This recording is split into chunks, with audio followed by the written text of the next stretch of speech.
लेकिन नीतीश कुमार ने तूम तड़ांग की बातें की और कहा कि जीतन मांझी को कौन कहता है कि मुख्यमंत्री है। इसको कुछ आता है, इसको हमने मुख्यमंत्री बनाया। हम कहते हैं कि आपको भाजपा ने मुख्यमंत्री बनाया, अब भाजपा को धोखा दे करके अब आप राजद में आए हैं, राजद ने मुख्यमंत्री बनाया। आप कहाँ मुख्यमंत्री बने हैं? आप समझा था कि जीतन मांझी अनुसूचित जाति में भूया मुसहर का लोग है। अब भूया मुसहर लोग बहुत सीधा होता है, हम इसको बना देंगे तो जो कहेंगे वो करेगा। बिहार के मुख्यमंत्री नीतीश कुमार महिलाओं के बारे में कितना आपत्तिजनक बातें कहते हैं यह आप लोग जानते हैं। उसके बाद हमारे साथ गलत बर्ताव किया, जबकि हम उनसे उम्र में बहुत बड़े हैं, राजनीतिक जीवन भी उनसे लंबा है। किसान सभा में जहां छोटा हो या बड़ा हो सभी माननीय सदस्य होता है, उनके प्रति आदर और सम्मान के साथ बातचीत की जानी चाहिए। लेकिन जिस तरह से मुख्यमंत्री नीतीश कुमार ने बातें कही वह कहीं से भी उचित नहीं है। ये कहना है बिहार के पूर्व मुख्यमंत्री जीतन राम मांझी का। जीतन राम मांझी ने मौन धरने पर जाने से पहले मीडिया से बात करते हुए कहा कि नीतीश कुमार ने न सिर्फ हमारा बल्कि इस देश में रहने वाले सभी गरीब और दलित समाज के लोगों का अपमान किया है।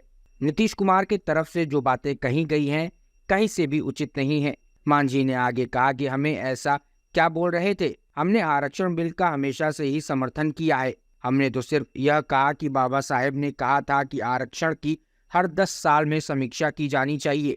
आप 18 साल से बिहार के मुख्यमंत्री के कुर्सी पर हैं और आपके बड़े भाई भी 15 साल कुर्सी पर रहे। आखिर क्यों इसकी समीक्षा नहीं हुई? इसके साथ ही मुझे उन्होंने अपने फायदे के लिए सीएम बनाया था। वो समझते थे कि मुसहर समाज का लोग बड़ा सीधा होता है, इसको बना देंगे तो जो कहेंगे वो करेगा।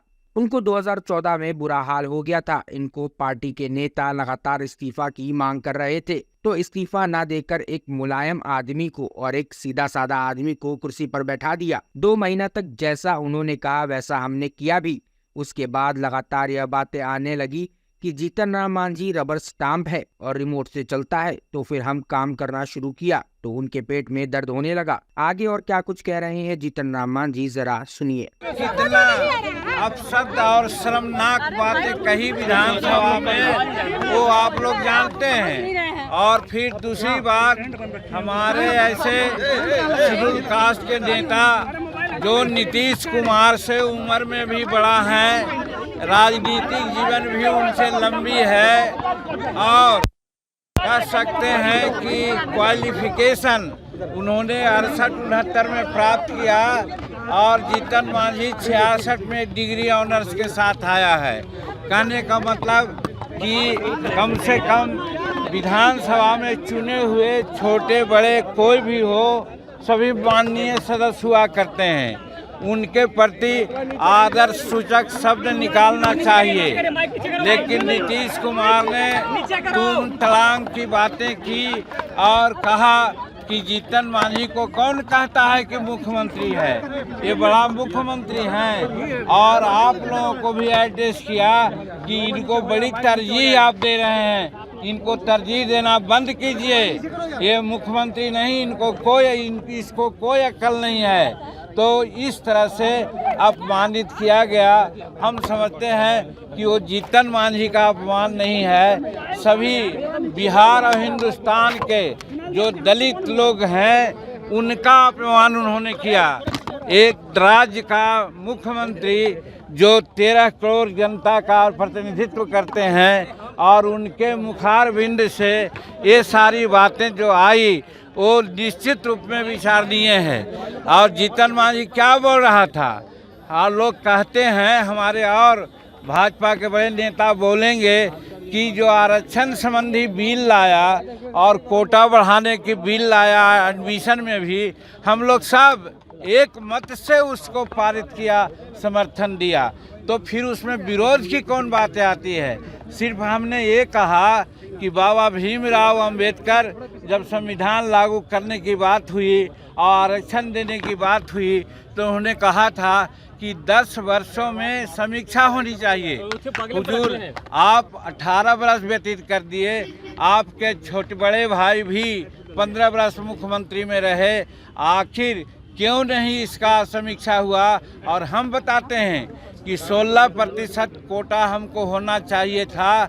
अगर आज जांच किया जाएगा तो वो 7 या 8% से ज़्यादा नहीं है। दूसरी बात हमने बोला कि यहाँ के जो पदाधिकारी हमारे शेड्यूल कास्ट के हैं उनके लिए 1971 में ही रोस्टर लागू है और रोस्टर लागू होने के उपरांत 16% प्रमोशन में आरक्षण मिलना चाहिए। लेकिन आज हमारे शेड्यूल कास्ट और शेड्यूल ट्राइब्स के पदाधिकारियों की गिनती अगर की जाए तो 3.7% उनका प्रतिनिधित्व है। एक शताब्दी में पूरा होगा। माननीय मुख्यमंत्री जी, हमको ये बताइए और इसकी समीक्षा कीजिए, इसके लिए आयोग बनाइए और कोई कार्यक्रम अपनाइए। इतने ही कहने पर वो भड़क गए कि इसको कुछ आता है, इसको हमने मुख्यमंत्री बनाया। हम कहते हैं कि आपको भाजपा ने मुख्यमंत्री बनाया और भाजपा को धोखा दे करके अब आप राजद में आए हैं, राजद ने मुख्यमंत्री बनाया।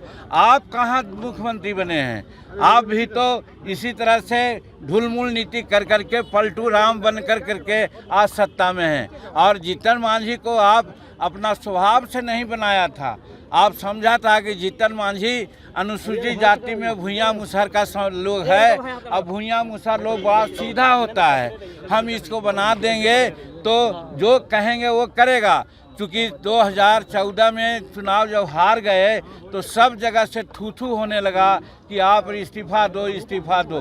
तो इस्तीफा न दे करके एक ऐसे मुलायम आदमी को बनाने का कोशिश किया कि जो वो कहें वो करें। और 2 महीना तक सचमुच में हमने किया। बाद में आप ही लोगों ने कहा कि जीतन मांझी रबर स्टैंप है, जीतन मांझी रिमोट से चलता है। तब फिर हम अपना काम शुरू किया तो उनका पेट में दर्द होने लगा। बहुत सारी बातें किया है, वो आपके सामने है। और आज बाबा भीमराव अंबेडकर के चरणों में अपना माला पहना करके और हम लोग रिकॉन्साइल करना चाहते थे कि बाबा हम लोग क्या करें, नीतीश कुमार को सद्बुद्धि दें। और आज ताला नहीं खोला गया, विधानसभा में भी बोलने का मौका नहीं दिया और आज यहाँ पर बाबा का मूर्ति पर माल्यार्पण करने से भी रोका गया। इतना जघन्य अपराध हम समझते हैं कि बिहार के दलित पिछड़ा वर्ग के लोग, महिला लोग नहीं बर्दाश्त करेंगे। और ऐसा ये न किए हैं तो हम लोग छठ के बाद दिल्ली के जो हम राजधानी है वो राजघाट में भी महात्मा गांधी के सामने भी हम लोग प्रार्थना करेंगे कि नीतीश कुमार को सद्बुद्धि दे। और लोगों से कहेंगे कि ऐसे आदमी जो दिमागिया पल माने एक तरह से दिवालियापन हो गया है उनका दिमाग का, ऐसे लोगों को मुख्यमंत्री के पद पर रहने का कोई हक नहीं। इसके लिए भी ज़रूरत पड़ी तो कानूनी कार्रवाई भी हम लोग करने को सोचा है। हमें यही कहना है। अगर आपको हमारा वीडियो पसंद आया हो तो इसे लाइक करें, सब्सक्राइब करें और साथ ही बेल आइकन दबाना ना भूलें।